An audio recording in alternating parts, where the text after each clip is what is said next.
తెలంగాణ ముఖ్యమంత్రి రేవంత్ రెడ్డి రాష్ట్రంలోని ప్రైవేటు ఉపాధ్యాయుల గురించి తక్కువ చేసి మాట్లాడడం తగదన్నారు మాజీ మంత్రి సిద్దిపేట బీఆర్ఎస్ ఎమ్మెల్యే హరీష్ రావు.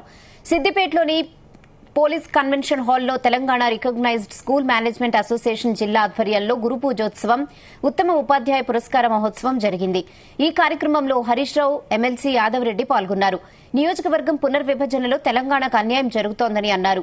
బెస్ట్ అవైలబుల్ స్కూల్స్ కి ప్రభుత్వం 10 నెలలు అయినా ₹1 కూడా ఎందుకు ఇవ్వలేదని ప్రశ్నించారు. గురు పూజోత్సవం సందర్భంగా ప్రభుత్వ ఉపాధ్యాయులకు మాత్రమే రేవంత్ ప్రభుత్వం సన్మానం చేసిందని, గురువులంతా సమానమేనని, ప్రైవేటు ఉపాధ్యాయులను కూడా సన్మానించాలని హరీష్ రావు కోరారు. గౌరవ సన్మానాన్ని సత్కారాన్ని పొందుతున్నారు. బాగా పనిచేసి ఆర్థికంగా పర్ క్యాపిటా ఇన్కమ్ లో తెలంగాణ నంబర్ 1 గా ఉండడం వల్ల కేంద్ర ప్రభుత్వం నుంచి గ్రాంట్లు తక్కువ వస్తుంది. ఎందుకు అంటే బీహార్ రాష్ట్రాలకు ఇస్తాం, ఎవరైతే వెనుకబడ్డారో వాళ్ళకే ఇస్తాం అని ఆ బీహార్ కు వాళ్ళకే ఇస్తున్నారు పైసలు. ఉత్తరప్రదేశ్ కు బీహార్ కు ఇస్తున్నారు.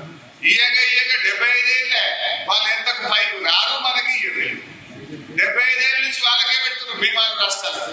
మొన్న ఏదో 16వ ఆర్థిక సంఘం వస్తే పోయి చెప్పిన అది ఎంతసేపు వాళ్ళకే పెడతారు. మరి పనిచేసేవాడికి కష్టపడి పైకి వచ్చినోడికి వీధి కూడా ముంగడు తీసుకుపోవాలి, కానీ మీరు వాళ్ళకి పెట్టడం మేము వద్దంటలేదు. కానీ దానికి ఒక పద్ధతి ఉండాలి. మొత్తం వాళ్ళకే పెడితే మరి పర్ క్యాపిటల్ ఇన్కమ్ లో బాగా పనిచేయడం తెలంగాణ పాలిట శాపం కావద్దు, మా గురించి ఆలోచించండి అని చెప్పారు.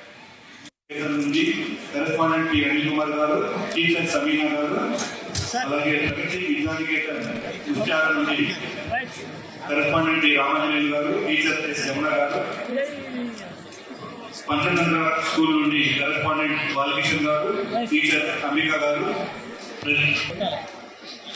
మద్దు లోపల్ మహరి గారు, అలాగే టీచర్ జె శ్రీధర్ గారు, వికాస్ గ్రామ హై స్కూల్ నుండి కరెస్పాండెంట్ విజయలక్ష్మి గారు, టీచర్ జయరాజ్ గారు, చేర్యాల డివిజన్ నుంచి ఈరోజు ఈ 2024-25 గురు పూజోత్సవ కార్యక్రమంలో